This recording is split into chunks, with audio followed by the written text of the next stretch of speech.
This is the calling to order of the Washoe County School District Audit Committee meeting.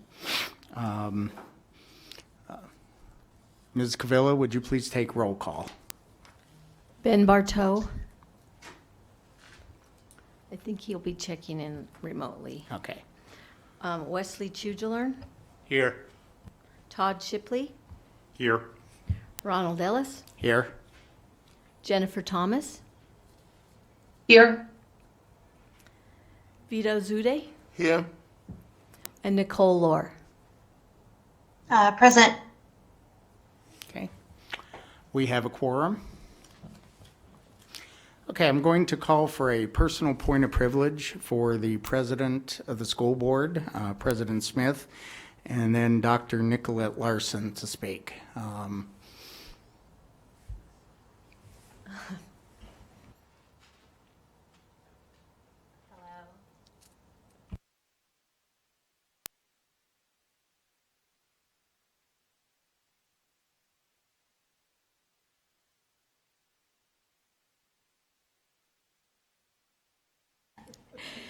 I guess this is a good experience for me because I never have to talk on this side. I haven't been on this side of the podium in quite some time. So thank you so much for that. I appreciate it. Chair Ellis and members of the Audit Committee, including those that are dialing in remotely. My name is Beth Smith, and I am the proud president of the Washoe County School Board.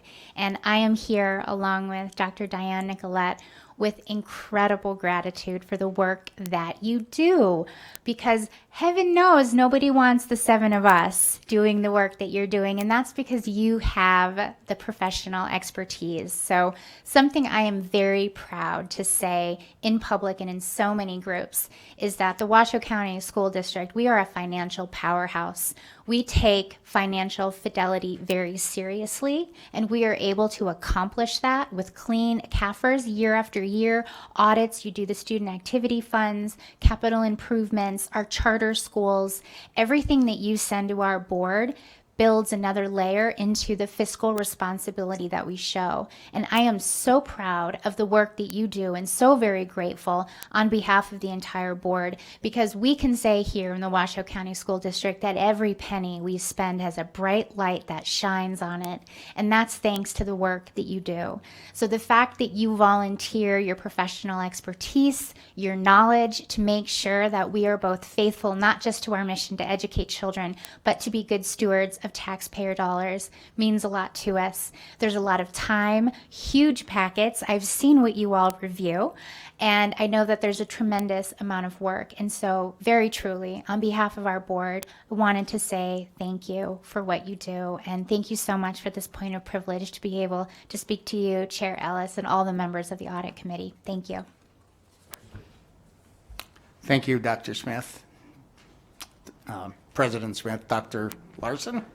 Dr. Nicolette, just call me Dr. Di.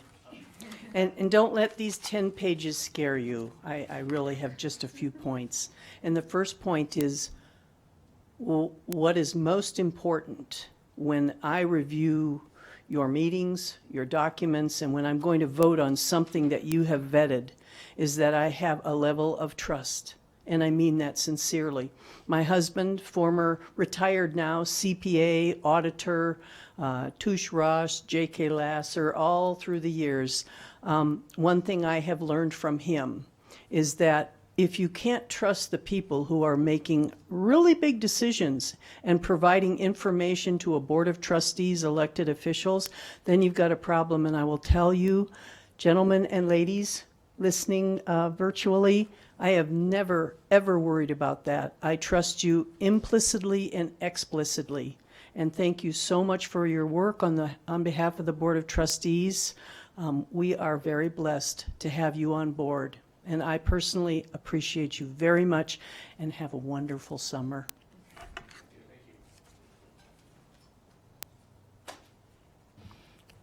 Okay.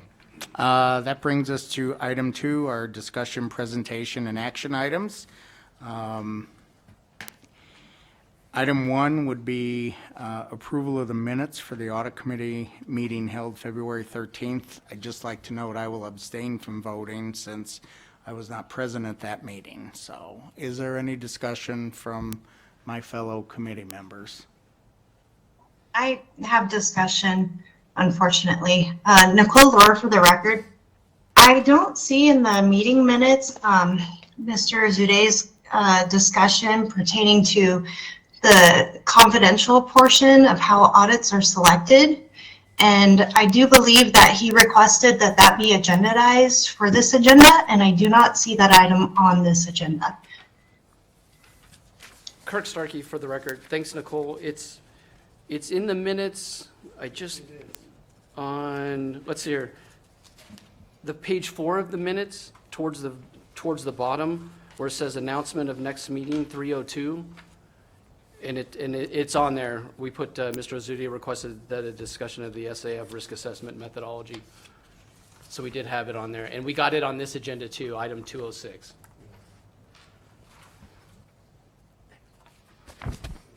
I see it. Thank you for that clarification. I apologize. No problem. Any other discussion on the minutes? Corrections, discussion? Do we have any public comment before we take action? There's no public comment. Being no public comment, can I get a motion that we approve the minutes? I, Todd Shipley, move the Audit Committee approve the minutes of the February 13th, 2025 Audit Committee meeting. Okay, we have a motion. Do I have a second? Aye, Vito Azude, second the motion. Okay, all those in favor say aye. Aye. Aye. Any opposed?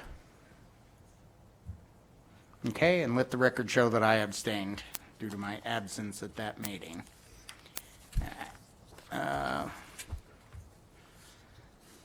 Item 2.02 is for presentation and possible action to forward to the Board of Trustees for consideration and acceptance the annual follow-up of the Office of Human Resources Sick Leave Bank Audit dated May 8th, 2025.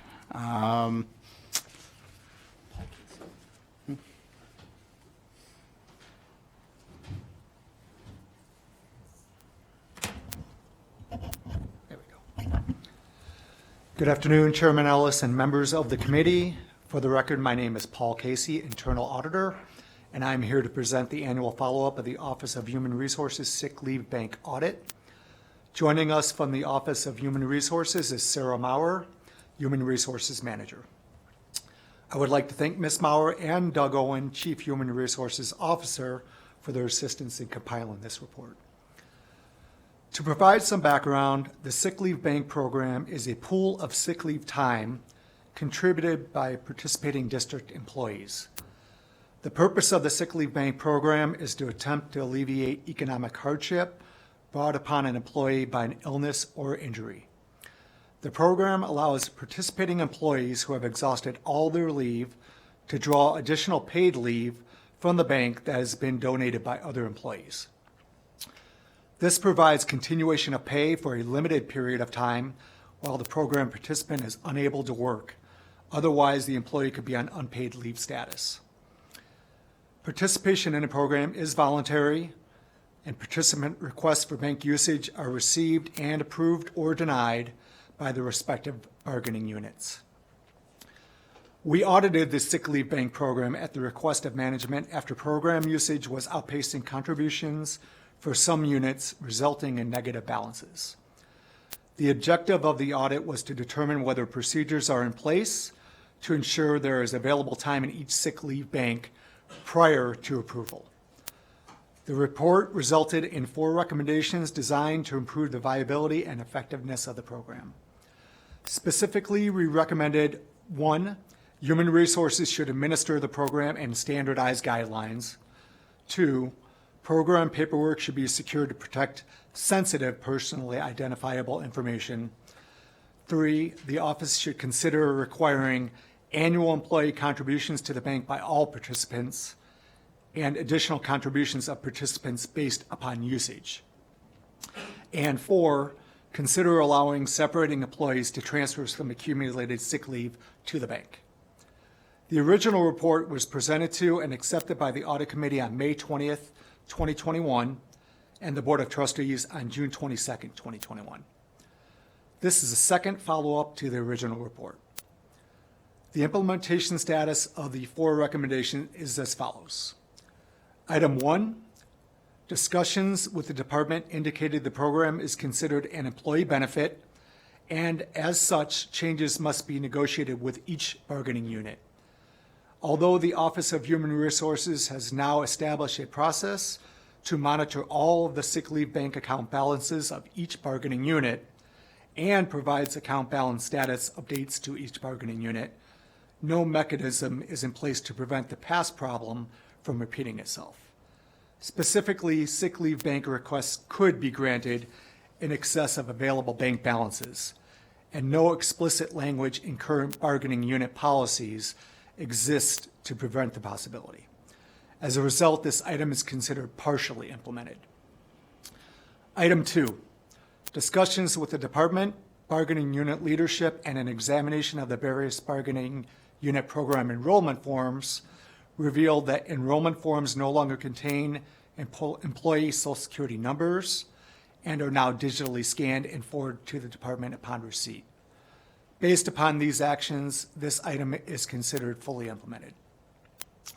Items 3 and 4, since calendar year 2023, the district and each of the bargaining units established updated collective bargaining agreements. For item 3, most bargaining units now require ongoing contributions, and some have included limitations on annual and lifetime usage by participants. For item 4, most bargaining units now allow for a donation of sick days by separating employees. Based upon the above, these items were considered by the parties, and as such, both will be considered fully implemented.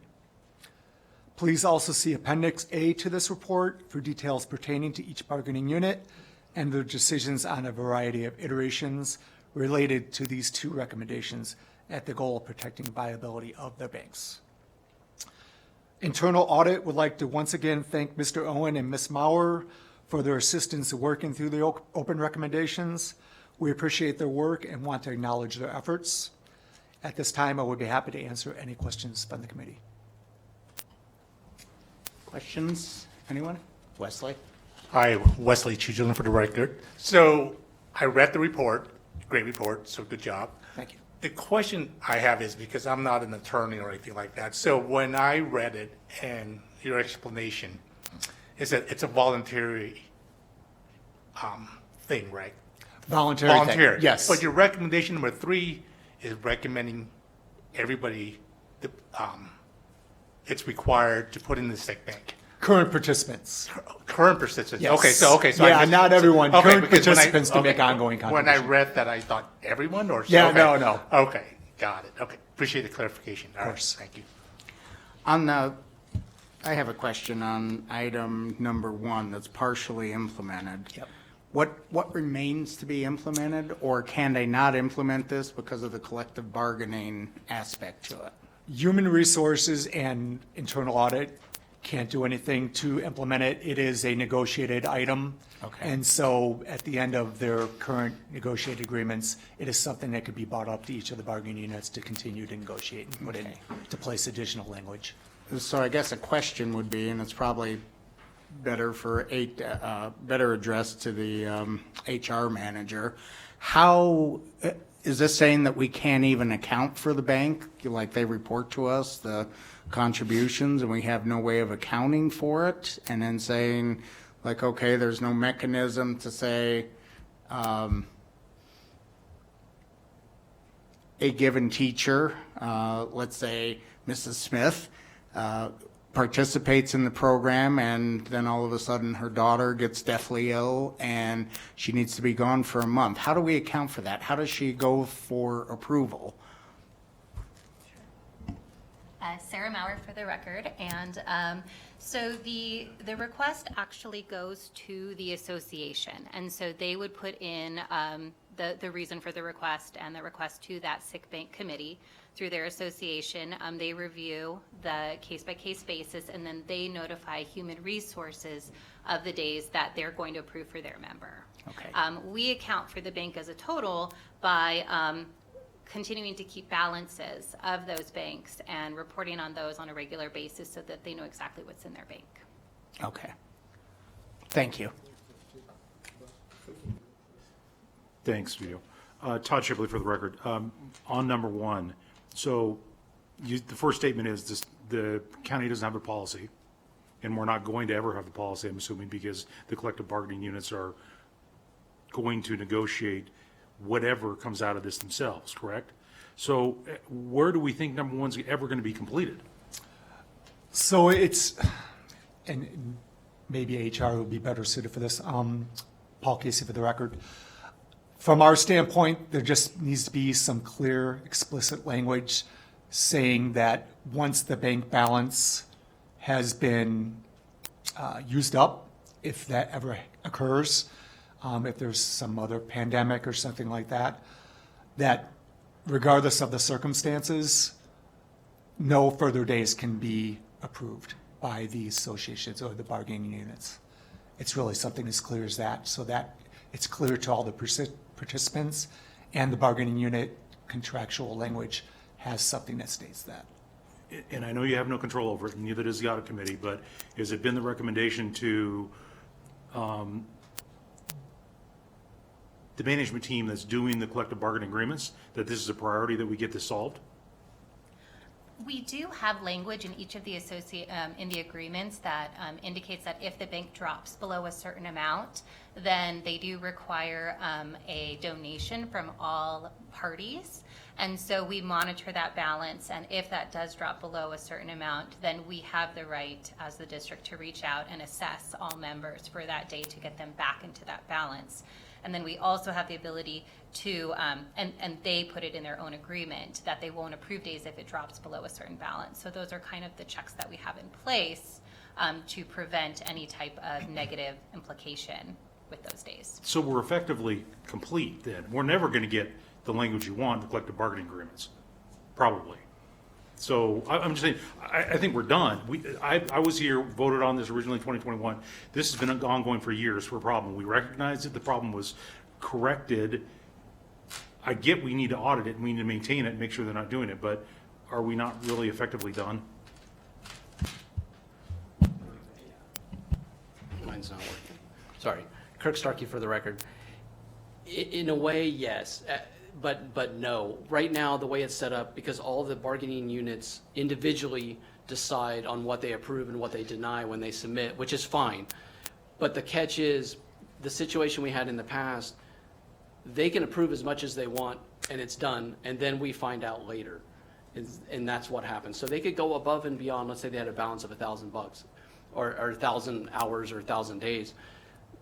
In theory, a bargaining unit or multiple bargaining units could approve above that level, and it's done and it's told to their members and handed off, and then we find out after the fact. What we were looking for is a mechanism to prevent that, so we don't end up in a problem where we're after the fact, where associations, let's say negotiations weren't going good one year, and this is a way, in theory, you could go way above it and the district would be on the hook. So we're trying to avoid the district being on the hook for anything going above and over those amounts.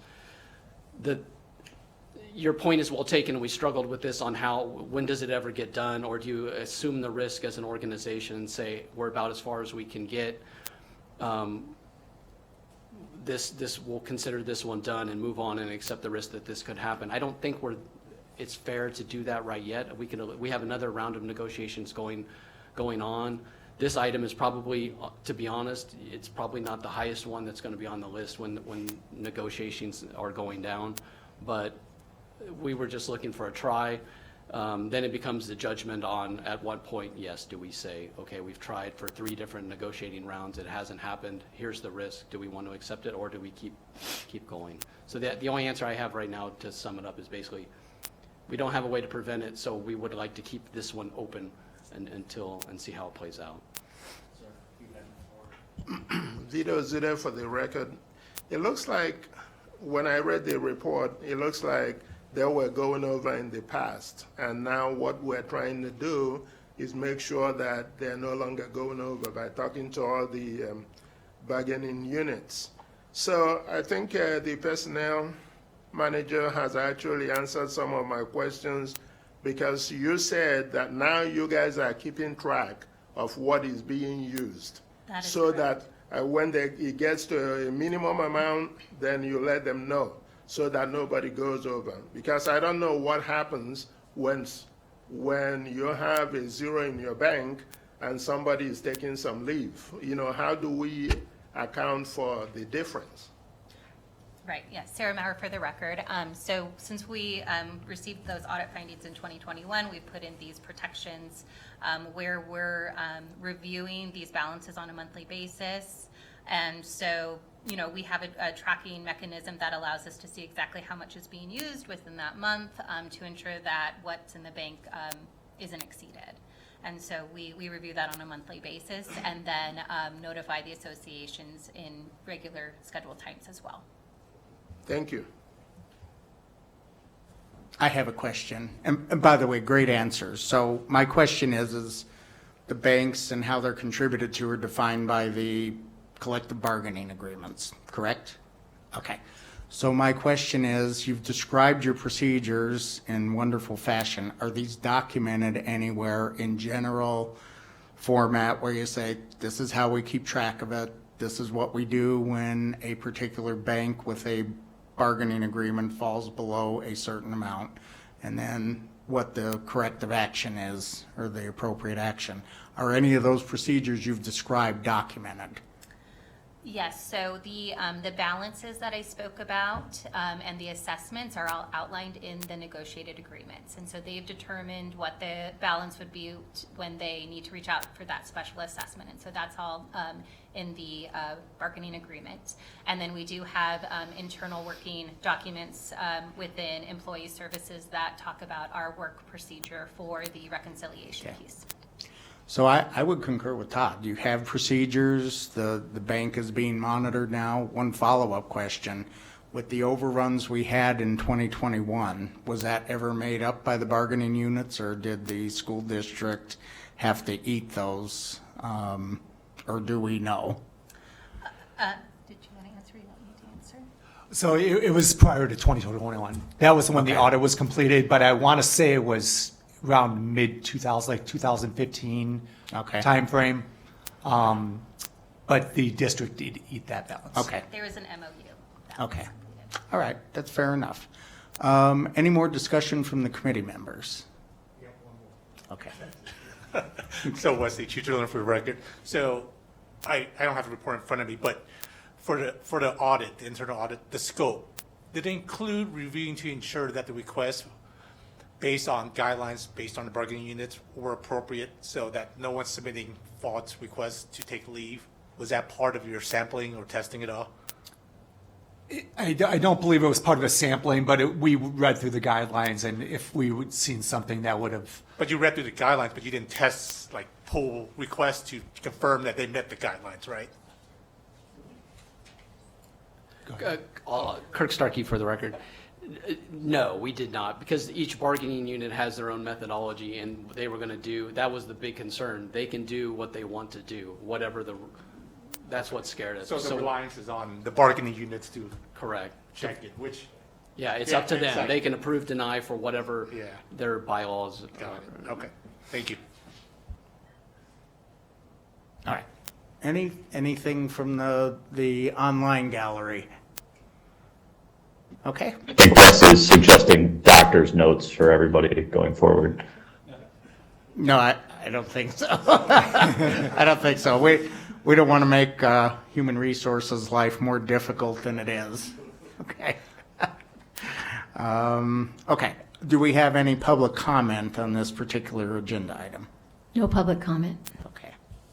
All righty. There being no further discussion, no public comment, I'd like to entertain a motion to forward this to the school board.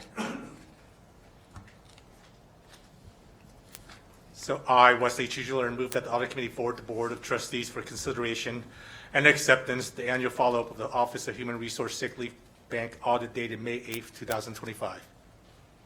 And do I have a second? I, Ben Barteau, second the motion. Okay.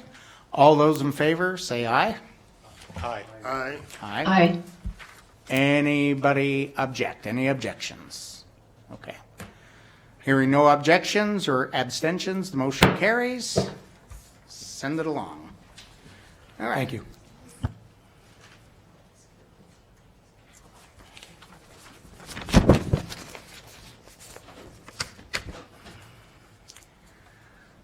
All right, item 2.03, presentation and possible action to forward to the Board of Trustees for consideration and acceptance the biannual report of the Audit Committee for the years 2023, 2024. Okay. Mr. Starkey, the floor is yours. Good afternoon, Chairman Ellis and members of the committee. Kirk Starkey for the record. This is an action item about a document where we report out the work of this committee from the last 2 years and submit it to the Board of Trustees. The report presentation style is very similar to the one from 2 years ago and includes the composition of the committee, its activities, how its responsibilities are discharged. The report also identifies the dates the committee met along with the projects presented to the committee to act upon. Hopefully you've had a chance to review it, and if you have any proposed additions, deletions, any sort of changes, please let us know. This would be a good chance, and we can make any proposed adjustments. Otherwise, this agenda item is seeking the approval to forward it to the Board of Trustees. Happy to answer any questions. Thank you. Any questions from the committee? Peter? No, I don't have any questions Okay. regarding the report. No questions? Okay. Is there any public comment on? There's no public comment.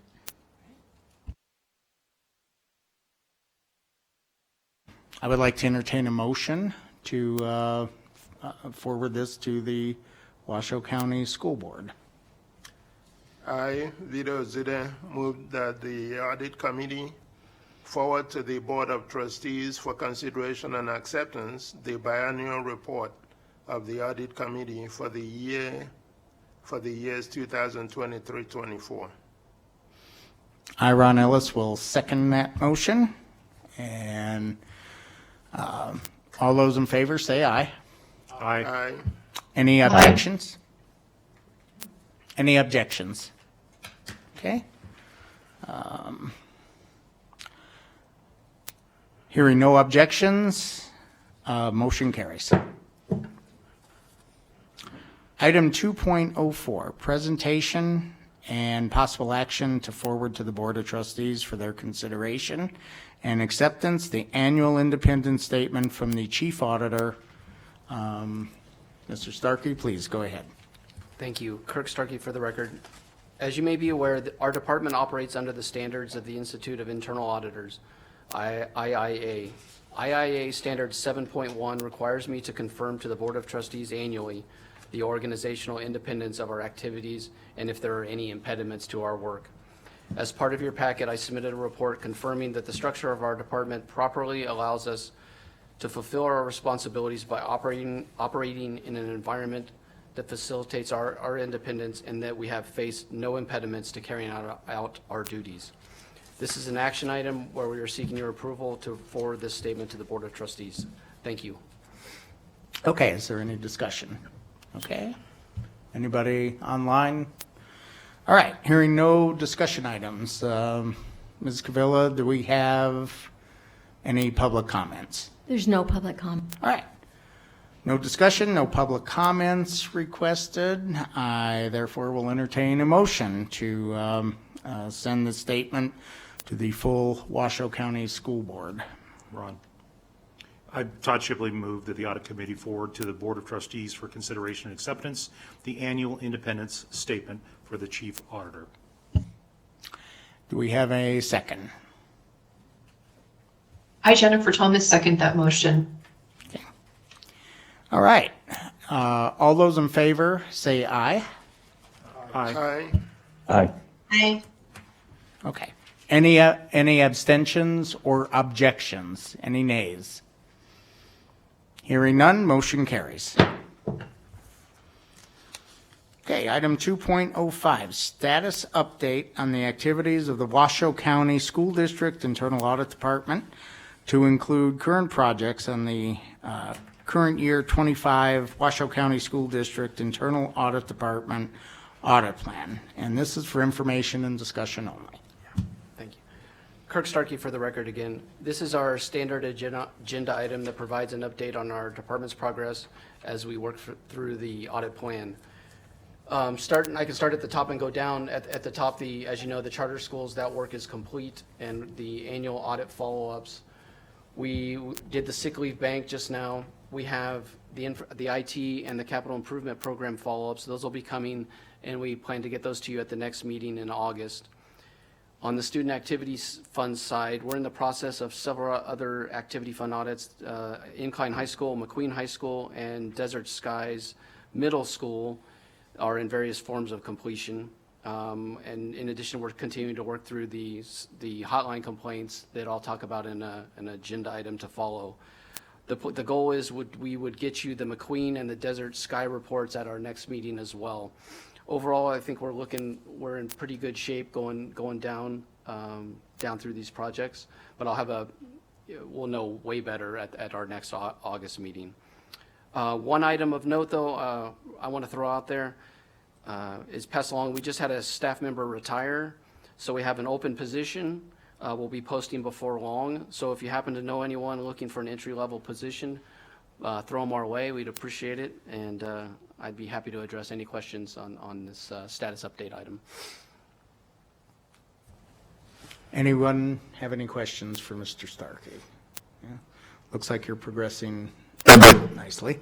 Marto, for the record, the position is on-site Yes, sir. work, or what's that? Yeah, 5 days a week. Yeah, yes, sir. Thanks. Okay, any other discussion? Okay, this is not an action item, so go right ahead, and if anybody has public comment, we'll do it at the end on any of these items. Okay, next item looks like your hotline update. Oh, I'm sorry, 06. Presentation and discussion of student activity funds risk assessment methodology. You have the floor, sir. Thank you. Kirk Starkey for the record. For a little background, this item we added to the agenda to discuss the concern from the committee pertaining to the methodology of the risk assessment that's used for developing the audit plan related to these SAF audits of the schools. The matter at issue is the blocking out of the individual school names on the risk assessment that's presented to the committee as part of the annual audit plan package. I've given it a lot of thought, and because of the requirement to balance your need for information to make informed decisions against the need to prevent potential unnecessary reputational harm to a school. At this time, I do still land with the decision to keep the names of the schools blacked out on that document. My reasoning is basically our process is somewhat subjective and solely from our department's perspective. For example, we're using several pieces of criteria such as the time frames since the last audit of the schools as part of the weighted factors that are used in that document. It's one that the schools have no control over, and in fact, it's more on us than it is them. And quite frankly, you can see the longer it takes for some of the audits to get to the school, that school could be lower risk through all those years. So my concern in presenting an internal use only document that becomes a public facing document and having a situation where a school would become a negative headline for no real reason was the biggest problem in my mind.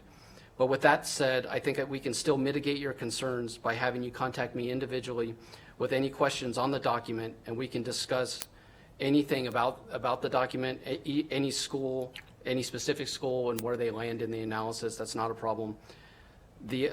Another thing to keep in mind is after addressing those concerns, if you're not happy with my responses or I don't answer your questions enough, you still hold the ultimate power when we get back to this committee meeting. It's your vote.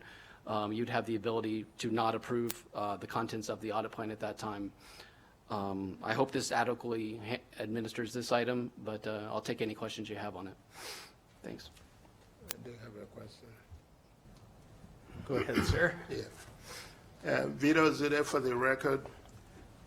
When we brought this issue up, the intention was that there would be some objective criteria that you guys are using in determining your risk.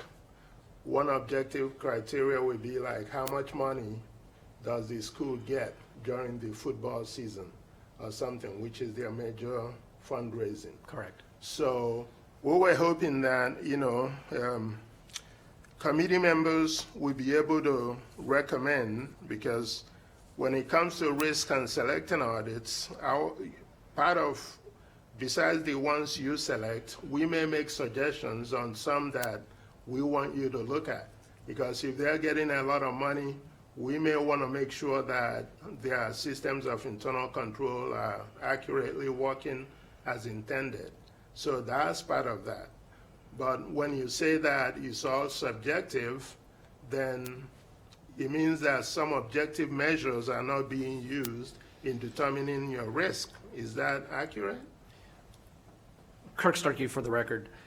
When I was saying subjective, I meant to the point that the risk factors that we're picking, we're subjectively picking them as our office. So, in the let's say the non-subjective criteria that we're using are, we do use, what do we got, 3, 4, 5, financials, which is the amount of money running through the schools, staff, which is staff turnover, audit report, which is basically how long it's been since the school was last audited, audit issues we throw in there. It's a summary of, basically a compilation of all the audit findings, and the material ones especially get a little more weight.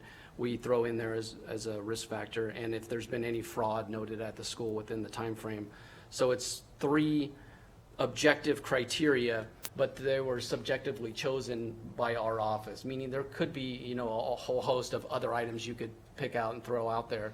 We just landed on these through research in the past and other work. Each item is given a special or its own identifiable percentage that we use in the weighted average. Like financials gets 30%, we put a big weight towards that. The staff turnover, we weight that one heavily too with 30%, because with the schools, if you're turning over at the principal, the bookkeeper, and the secretarial function with the dollars, it's a huge problem.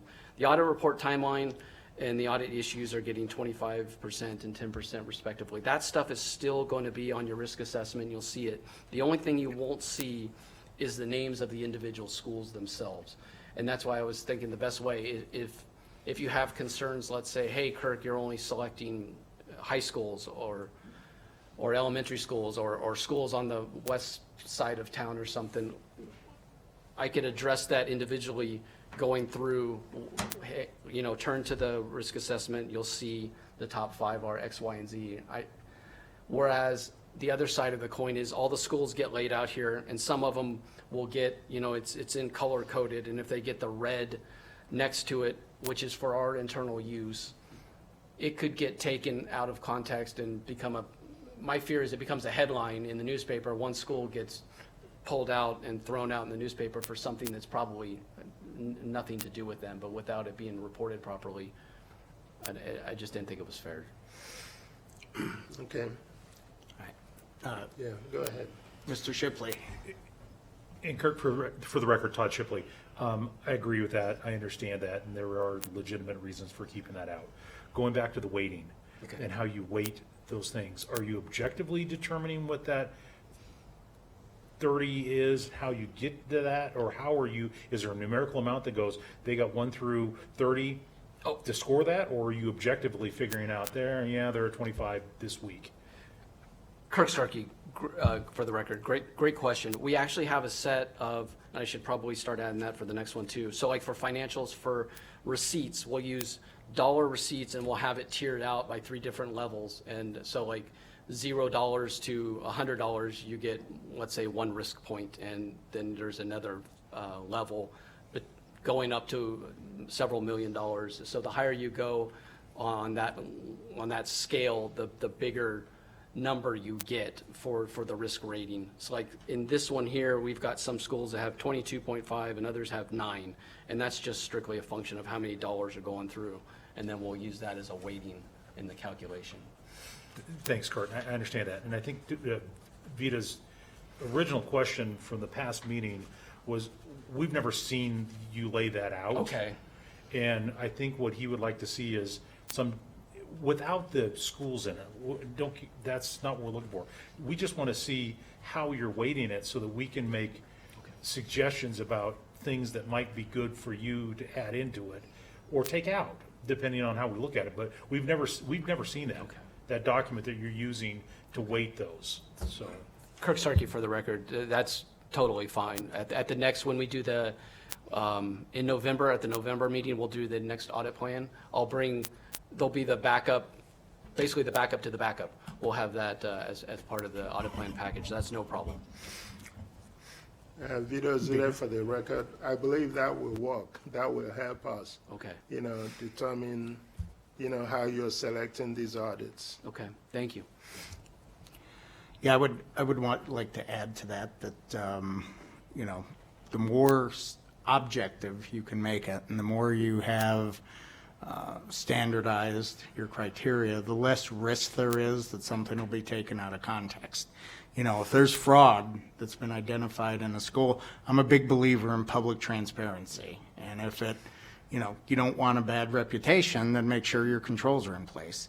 To that specific question for you, your methodology, is that laid out in a policy within the internal audit department that describes, if I took your staff position, I came in and you assigned me to say, I want you to do the risk analysis for school activity of funds, would I be able to sit down with a procedure and go through and prepare the risk analysis? Kirk Starkey, for the record, unfortunately, no, you're correct. We don't have, it's not laid out in our policies and procedures. So that's one I still have to finish, and I do have it on the audit plan. P&Ps, so our office needs to get our P&P manual up to date. But yes, that will need to be added to our P&P manual to have it complete. Because, what my thought is if you have an objective set of procedures and it's very explainable, instead of saying no comment, somebody can explain to them. When the newspaper gets things wrong, in my humble opinion, it's because one side or the other doesn't want to explain their side of the issue. And, public transparency demands that, we have a means of telling people these are the schools we're going to audit and this is the audit plan. And maybe without, maybe having review by council to see if make sure that we're not sullying anybody's reputation and leaving names out of it. But I think we should be able to explain, the internal audit department should be able to explain how and why it's auditing schools and stay away from negative terms, right?